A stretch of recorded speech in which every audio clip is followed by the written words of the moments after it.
کون شہر ہے؟ اسپہان یا سپاہان نام ہے اصل اس کا، فارسی میں فارسی لوگ ہیں وہ، تو اسپہان میں یا سپاہان.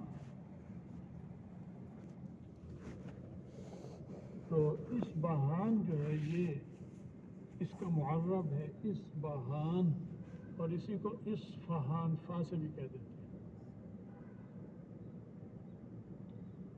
یہ احنف ابن قیس رضی اللہ تعالی عنہ نے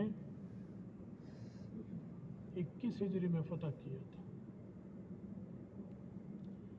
یہ علاقہ ہے حضرت سلمان فارسی رضی اللہ تعالیٰ عنہ بھی یہی تھے.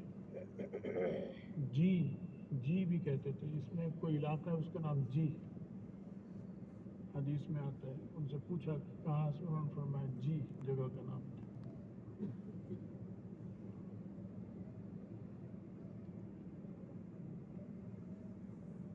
تو یہ وہاں اب بھی ہے، ایران میں یہودی موجود ہیں اور کافی بڑی تعداد میں. حضرت رحمۃ اللہ علیہ کی حیات میں بھی حضرت جماعت کے امیر بھی تھے، اس کے علاوہ بھی اس سے پہلے بھی، امیر ہونے کے بعد بھی یہ وفود آتے تھے، بہت آتے رہتے تھے. ایران کے وفود، خمینی آیا تھا، چونکہ خمینی کا دور تھا، بڑا گرم جوش. اپنے اعتبار سے وہ سمجھ رہے تھے کہ اب دنیا ہم نے فتح کر لی، اب ہم ہی ہم ہیں. تو ان کے وفود پاکستان میں بھی اور ہر جگہ ہندوستان میں بھی جاتے ہوں گے، اور بہت آتے تھے. اور حضرت کے پاس بہت زیادہ سفیر، ان کا سفیر جو تھا ابو شریف نام تھا، اور بڑا قابل آدمی تھا. قابلیت وہ جو ان کی پاسدارانہ انقلاب ہے اس کا تھا. انہوں نے اس میں باقاعدہ ایران اور عراق لڑائی میں وہ حصہ بھی لیا اس نے. یعنی ان کے حساب سے وہ مجاہد تھا، ان کا مجاہد، لڑاکا، جنگجو. داڑھی تھی اور متشرع، اور اس طرح وہ آتا تھا.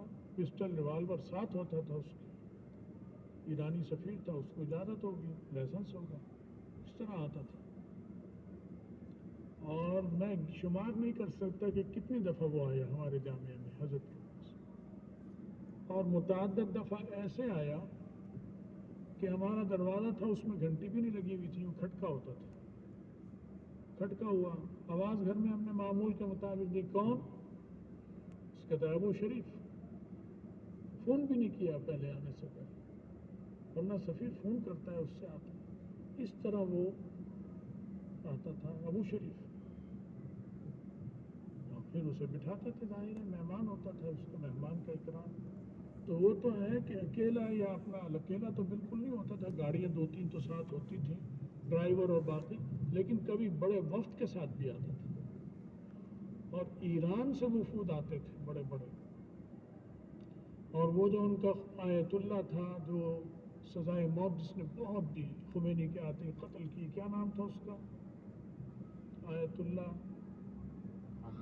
خلخالی یا کیا ایسے نام تھا اس کا؟ نام بھی عجیب رکھ دیا تھا، ملک الموت جو ہوتا ہے نا، اس طرح کا نام. اس نے بہت انقلاب جب ایران کا آیا، اس نے ایران کے جرنیلوں کو اور ججوں کو اور سب کو لٹکا دیا.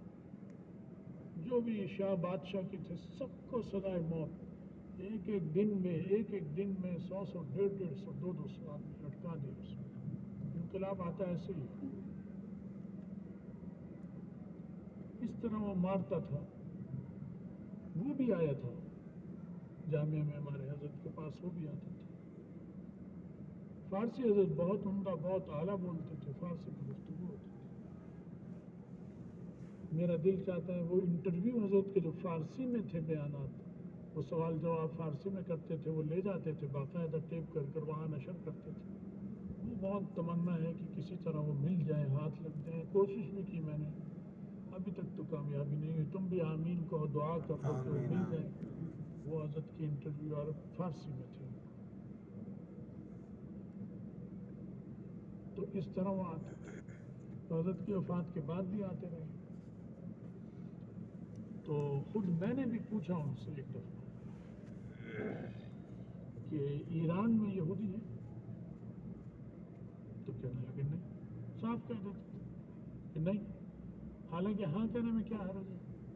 ایک ملک ہے، اس میں یہودی بھی ہو سکتا ہے، اس میں ہندو بھی، اس میں سکھ بھی، اس میں اپنے لوگ بھی. پاکستان میں بھی ہے، پاکستان میں ہم مسلمان اکثریت ہیں لیکن ہندو بھی ہیں. سندھ کی طرف بہت رہتے ہیں، پشاور میں سکھ ہیں، بڑے بڑے کاروبار کرتے ہیں. اور یہودی بھی ہیں بہت کم، کراچی میں یہودی بھی ہیں. تو اس میں کیا بات تھی؟ لیکن جب دل میں چور ہو تو پھر آدمی نہیں کہتا ہے. اللہ کا نہیں کوئی یہودی. میں نے پوچھا اصفہان میں؟ لیکن اصفہان میں بھی نہیں.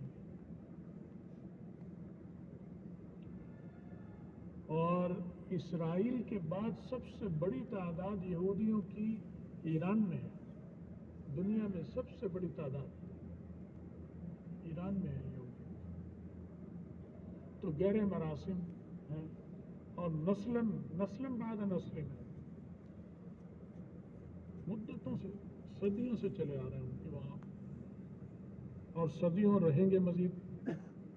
کیونکہ جب دجال کے ساتھ ہوں گے تو دجال کے بعد حالات، وہ ہارے گا، شکست ہوگی، مریں گے، سب ختم ہوں گے. لیکن 100 150 200 سال اسلام بلند ہوگا، اس کے بعد پھر ایک دم انحطاط شروع ہو جائے. تو پھر یہی ہوں گے، پھر تو مسلمان ختم، جہاد بھی نہیں ہوگا، پھر جہاد ختم. جہاد تو حضرت عیسیٰ علیہ السلام جب کامیاب ہو جائیں گے تو خنزیر کو بھی قتل کریں گے اور جہاد بھی ختم ہو جائے گا. جہاد اس کی ضرورت ہی نہیں رہے گی، کامیابی مکمل فتح ہوگی. اس مکمل فتح کے بعد جب معاملات خراب ہونے شروع ہوں گے تو وہ اس طرح کے ہوں گے کہ پھر لڑائی اور جہاد نہیں، پھر اللہ کی مشیت یہ ہوگی کہ اب اسلام کو اٹھا لیا جائے، اب قیامت قائم کی جائے، اب جنتی اور دوزخیوں کا فیصلہ کیا جائے. عدالت لگنی ہے. تو جب عدالت لگتی ہے تو عدالت پھر کشتی تھوڑی کراتی ہے کہ چلو کشتی کرو پھر جہاد کرو. وہ تو فیصلہ دیتی ہے کہ یہ شہید ہے، یہ شہید نہیں، یہ منافق ہے، یہ مسلمان ہے، یہ کافر ہے، یہ مسلمان ہے، یہ جنتی ہے، دوزخی ہے.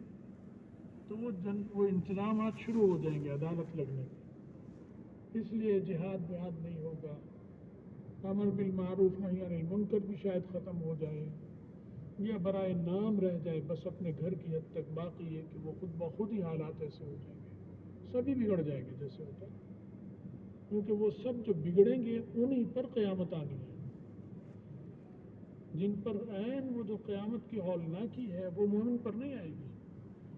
مومن تو ابھی بہت اچھی زندگی گزار رہے ہوں گے عیسیٰ علیہ السلام کی وفات کے بعد بھی، مہدی علیہ رضوان کی وفات کے بعد بھی، اور ساری دنیا میں ایک اچھا ماحول ہوگا. تو کوئی ایک ہوا چلے گی، پوری دنیا میں جہاں جو مسلمان ہیں اسی وقت وفات ہو جائے گی سب کی. اگر ایک خاندان کے لوگ ملک دنیا بھر میں مختلف ملکوں میں گئے ہیں وہ بھی اسی وقت وہاں اپنی اپنی جگہ ختم ہو جائیں. اگر ایک ہی گھر میں بیٹھے ہیں ابا دادا پوتا ساسیں بہویں سب، وہ بھی وہیں ختم.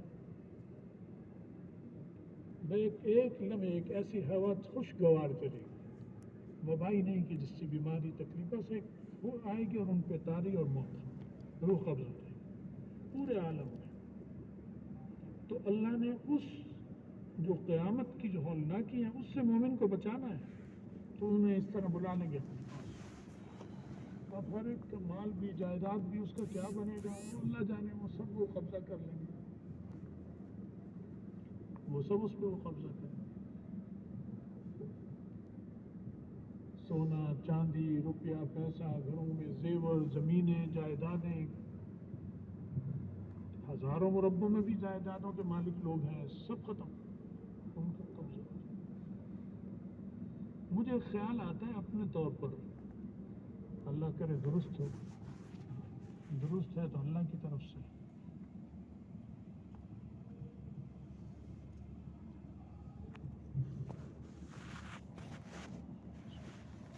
تغابنا، حدیث میں آتا ہے تغابنا اہل الجنت اہل النار، کہ جنتی جنت میں لوٹ مار کریں گے. لوٹ مار کس کی لوٹ مار کریں گے؟ جو جہنمی ہیں ان کی جو جائیدادیں ہوں گی وہاں، ان کے جو گھر ہوں گے، محلات، باغات، جو اللہ نے کہ اگر یہ مسلمان ہوتے تو انہیں دیا جاتا، وہ لوٹ مار کر کر جنتی اس پہ قبضہ کر لیں گے. اپنے تو بنگلے ہوں گے بے شمار، باغات، لیکن پھر جو ادھر ادھر جو ہوگی اس پہ قبضہ کر لیں. تو یہ جنتیوں کی لوٹ مار ہوگی. اس میں گالم گلوچ، ظلم زیادتی نہیں ہوگی اس لوٹ مار میں. وہ وہاں جیسی ہوگی جیسے یہاں شراب خانہ اور وہاں کا شراب خانہ. یہاں کے شراب خانے میں کیا ہوتا ہے؟ شیطنت، لفنگا پن، لوفر پن، کوئی شرافت نہیں. وہاں کی شراب میں بےہودگی نہیں ہوگی، سر میں درد ہو رہا ہے، متلی شروع ہو گئی، یہ ہو گئی، یہ چیزیں نہیں ہوں گی. خوشگوار ہوگی، مزاج میں نشاط آئے گا. یہاں مزاجوں میں مستی آتی ہے، بد مست ہوتے ہیں، مستی نہیں بلکہ بد مستی. یہاں یہ ہے تو وہاں وہ لوٹ مار کر لیں گے، قبضہ کر لیں گے. اسی لیے آپ نے پڑھا ہے حدیثوں میں کہ جنتی کو جو قبر میں ہوگا اسے جنت دکھائی جائے گی، یہ تیرا گھر ہے. وہاں سے دکھا دیا جائے گا یہ تیرا گھر، وہ تیرے باغات، وہ تیرے بنگلے، وہ محلات، وہ حویلیاں، قصور. اور یہ بھی بتایا جائے گا کہ اگر تو مسلمان نہ ہوتا تو وہ جہنم کی کھڑکی کھول کے یہ تیرا ٹھکانہ ہوتا. اللہ ہمیں سب کو بچائے. اسی طرح کافر کو جہنم دکھا دی جائے گی، عذاب شروع ہو جائے گا. قبر کا عذاب، جہنم کا عذاب نہیں. وہ تو موت کے بعد اٹھایا جائے گا، پھر جسم اور روح کے ساتھ نار، عذاب نار جو شروع ہوگا وہ حشر کے بعد، اٹھنے کے بعد ہوگا. قبر کا عذاب اور نوعیت کا ہے، وہاں نار کا نہیں ہوگا.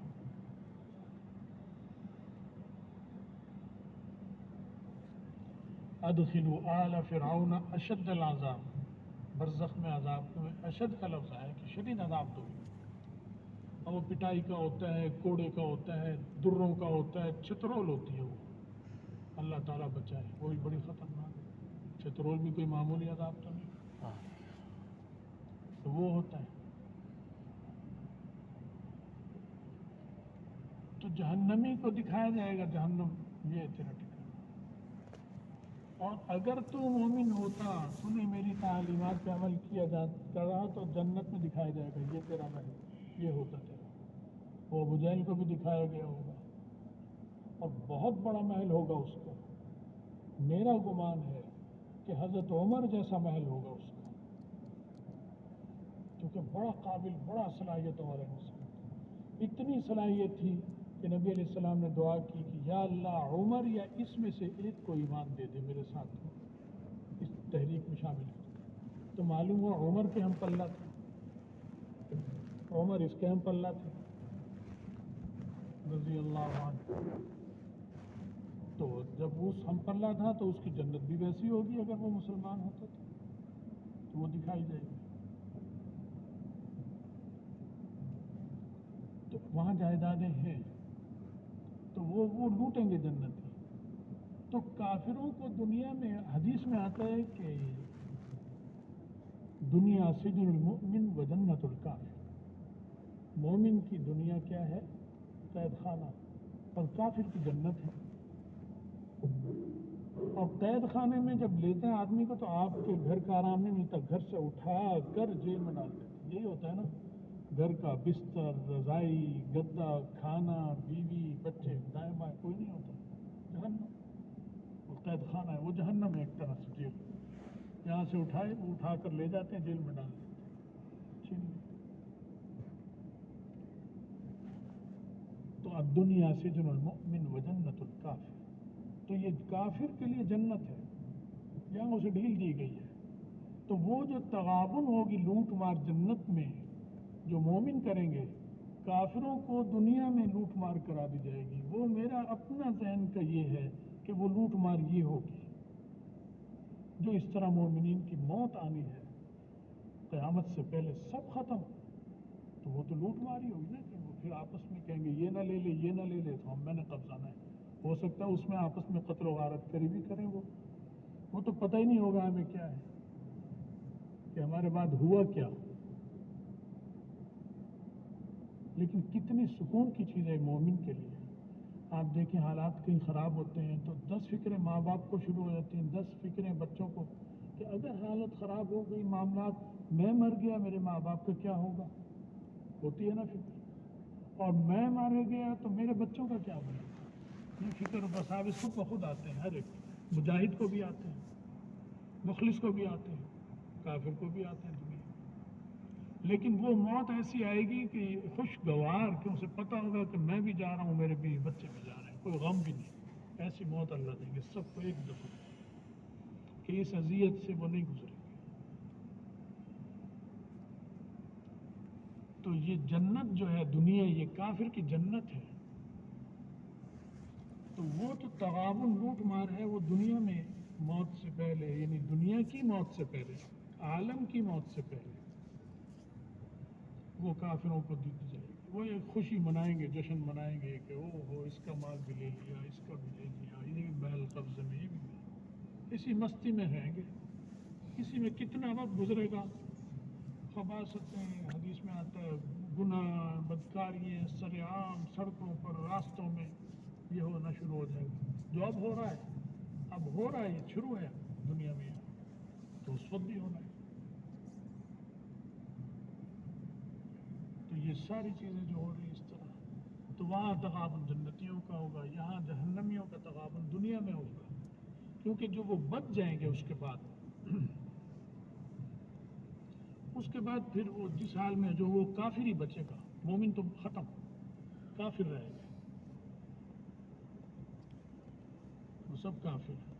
ان پر آنی ہے قیامت کی ہولناکی، اور وہ زمین کا ہلنا اور لرزنا، اور کالعہن المنفوش، پہاڑوں کا، ستاروں کا گر جانا، پہاڑ یہ، اور گرمی اور تپش، اور سمندروں کا چڑھ آنا. تصور سے انسان کے رونگٹے کھڑے ہو جاتے ہیں. مومنین کو اللہ اس سے بچائے.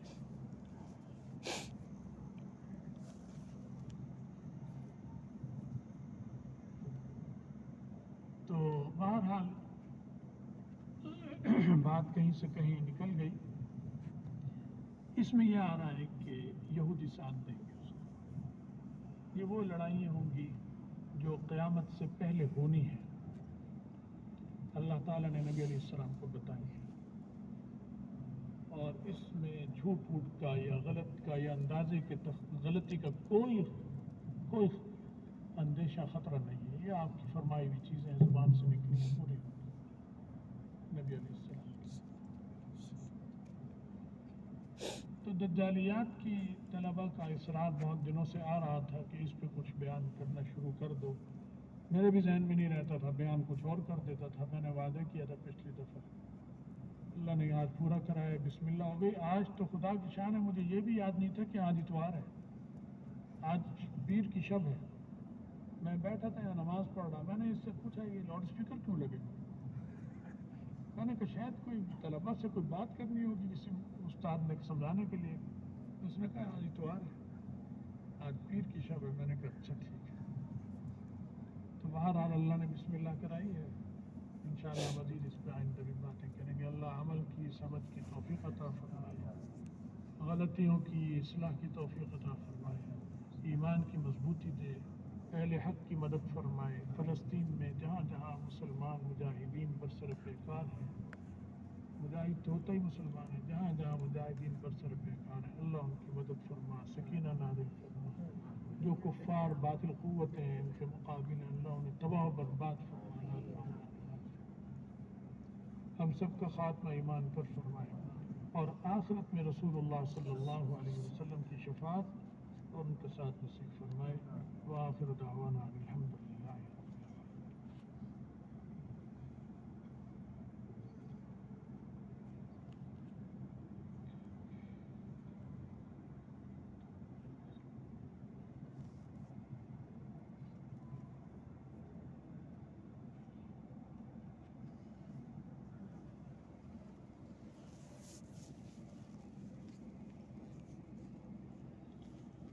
کہتے ہیں کہ اگر بندے سے کوئی گناہ ہو جائے، اس گناہ ندامت بھی ہو جائے اور ندامت کی وجہ سے رونا آ جائے نماز کے دوران، میں تو کیسا ہے، مبارک ہے بھائی، اس سے بڑی اور کیا چیز ہے، کیا چاہتے ہو؟ شکر کرو اگر اللہ نے دیا، اللہ ہمیں بھی ایسا کرے اپنے فضل سے۔ ندامت ہونا ہے اور ندامت میں رونا ہے اللہ سے، وہ تو اللہ ایسے آدمی کے وہ جو گناہ کا ڈھیر ہوتا ہے اسے بھی نیکیوں میں بدل دیتا ہے۔ اللہ کے بڑے وعدے ہیں، مہربانی کہ اللہ ہمیں بھی توفیق دے کہ ہم بھی ایسی ندامت اور ایسی توبہ کریں سب لوگ۔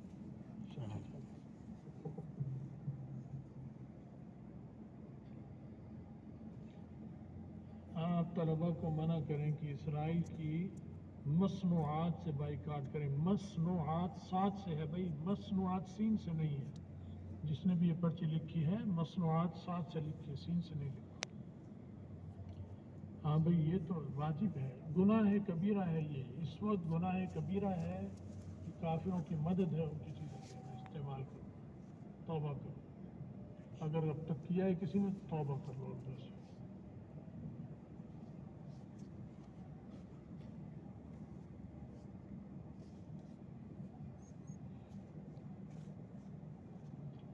کافروں کے مرد اور عورتیں جب یہ جنگ عظیم ہوگی تو ان کو غلام اور باندیاں بنا سکتے ہیں؟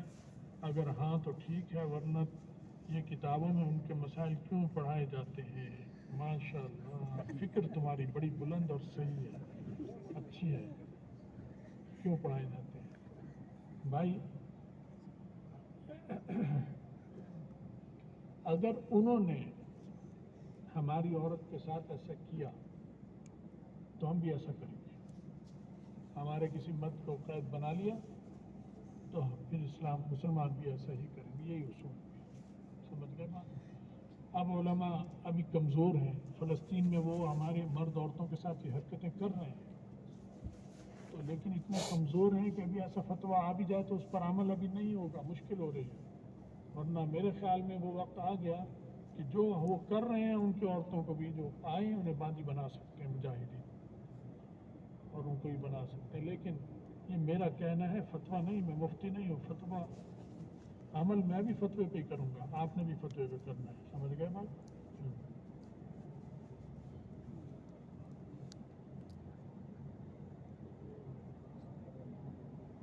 ایک جگہ رشتے کی بات چل رہی ہے، دعا فرمائیں کہ اگر اس میں خیر ہو تو اللہ تعالیٰ اس کو خیر میرے گھر تک پہنچائے، اور اگر اس میں کوئی شر ہو ٹھیک ہے تو استخارہ بھی کرتے رہو، اللہ جس میں خیر ہو وہ کرائے، جس میں شر ہو اس سے بچائے۔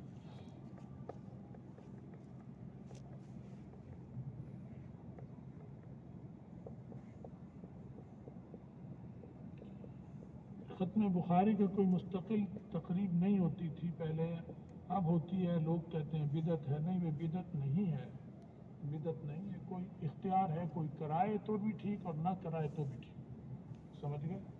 نہ وہ بدعت ہے، نہ کرانا بدعت ہے، نہ کرانا بدعت ہے۔ ہاں اس تقریب میں کوئی بدعت شروع کرے وہ الگ بات ہے، کوئی بدعتیں کرنے لگے، کوئی ایسی باتیں کرے وہ غلط ہے، وہ نہ کرے۔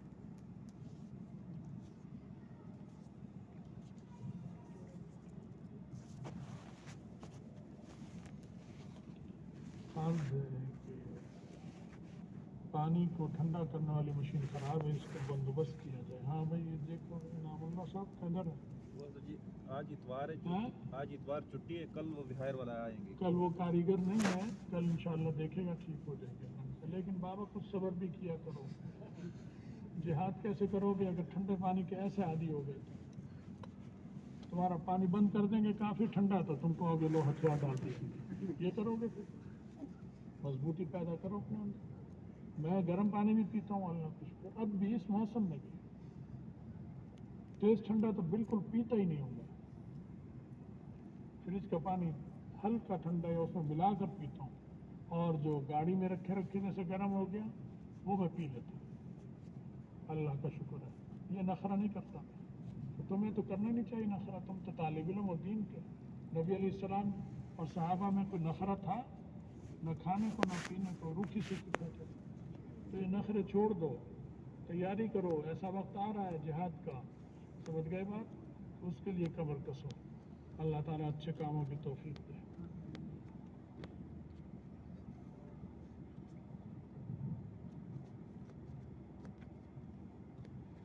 آپ اپنے استاد مکرم شریف اللہ خان صاحب کا واقعہ سنائیں. انشاءاللہ سناؤں گا, مجھے یاد دلا دینا, ایک دو دفعہ پھر موقع ہوگا مناسب سنائیں گے.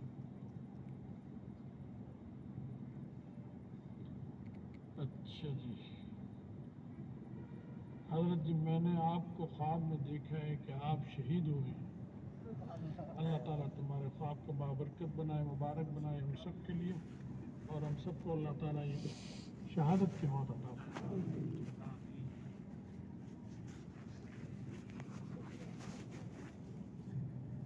مطبخ میں صفوں کی ضرورت ہے, بچے تنگ ہو کر بیٹھتے ہیں. ہاں بھائی یہ بھی پرچی دے دو بھائی انعام اللہ صاحب. شادی کے بغیر رہا نہیں جاتا, شادی نہیں ہوتی, شادی کے بعد بھی نہیں رہا جائے گا, گھر چھوڑ کے بھاگ جاؤ گے, یہ بھی یاد ہے. سمجھ گئے؟ تو سمجھ لو, وہ اس سے کام لو, اللہ تعالیٰ تمہاری مدد کرے.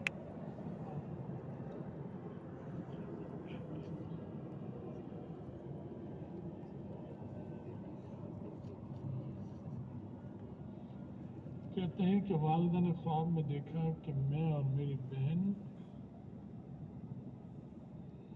سمجھ نہیں آئی کیا لکھا, پانی میں ڈوب گئے ہیں. اتنی بات تو سمجھ آ رہی, اس سے پہلے کیا ہے؟ سفید پانی. بہرحال تم اثر بعد ملو, زبانی بتاؤ, پھر انشاءاللہ دیکھیں گے کیا سب. ایسے کچھ بتانا مشکل ہے.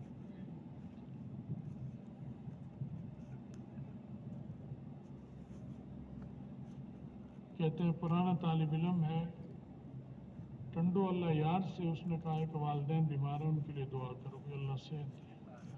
ان کے والد بھی بیمار ہیں, بے روزگاری بھی ہے, دعا کرو. بھائی سورہ واقعہ پڑھو بے روزگاری کے لیے, خود بھی پڑھو, اپنے گھر والوں کو بھی بتاؤ کہ سورہ واقعہ پڑھا کریں مغرب کے بعد. سورہ واقعہ اور سورہ مزمل, یہ ہمیشہ ساری زندگی کا معمول بناؤ.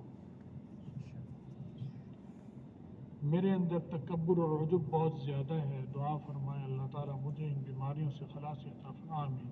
تمہیں اس کا احساس ہے, یہ بھی بڑا انعام ہے اللہ کا. انشاءاللہ یہ چھوٹ جائے گی, کوشش کرو چھوڑنے کی. کسی وقت مل بھی لینا, اثر بعد آ جاؤ تو انشاءاللہ مزید بتائیں گے تمہیں. کہتے ہیں خالہ دان بھائی کا انتقال ہو گیا, کل اس کے لیے بھی دعا کرو, اللہ اس کی مغفرت فرمائے, پسماندگان کو صبر عطا فرمائے.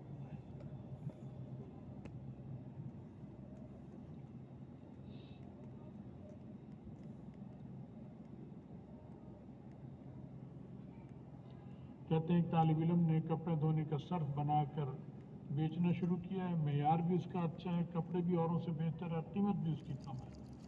آپ سے گزارش ہے کہ ذکر کی مبارک مجلس میں کامیابی کے لیے دعا فرمائے. اللہ تمہیں رزق حلال اور فراخ عطا فرمائے. لیکن کاروبار اتنا کرو جس سے تمہاری تعلیم متاثر نہ ہو, تعلیم پر بھی توجہ دو, تعلیم پر بھی توجہ دو. اللہم صلی وسلم علی سیدنا.